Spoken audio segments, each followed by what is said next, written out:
மத்திய அரசு வழங்கும் நிதியை செலவழிக்க தகுதியற்றது அதிமுக அரசு என்று மத்திய அமைச்சர் பொன் ராதாகிருஷ்ணன் குற்றம் சாட்டியுள்ளார். திருப்பூர் மாவட்டம் தாராபுரத்தில் தமிழக பாஜக சார்பில் விவசாயிகள் வாழ்வுரிமை மாநாடு நடைபெற்றது.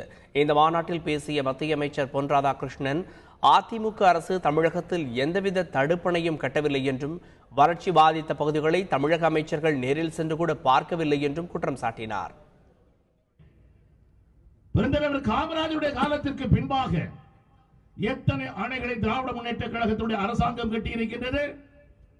எத்தனை அணைகளை அண்ணா திராவிட முன்னேற்ற கழகத்துடைய அரசாங்கம் கட்டியிருக்கின்றது? நம்முடைய விவசாய நீருக்காக 110 கோடி ரூபாய் கொடுத்த பணத்தில் அந்த 110 கோடி ரூபாய் அனுமதிக்கப்பட்டு 51 கோடி ரூபாய் தமிழ்நாடு அரசாங்கத்துக்கு கொடுத்தாச்சு. தமிழ்நாடு அரசாங்கத்திற்கு கொடுத்தாச்சு. கொடுத்த 51 கோடி ரூபாயை அவர்கள் செலவு செய்திருப்பார்கள் என்று சொன்னால், அடுத்ததாக வரக்கூடிய 59 கோடி ரூபாய் வந்திருக்க வேண்டும். 51 கோடி ரூபாய் பெரிய அமௌண்டா? 51 கோடி ரூபாயை செலவு செய்வதற்கு அருகதையற்ற வகையிலே தமிழகத்திலே ஒரு அரசாங்கம் இருந்து கொண்டிருக்கின்றது. விவசாயிகளுடைய நலனை பற்றி இவர்கள் கவலைப்பட்டுக் கொண்டிருக்கிறார்களா?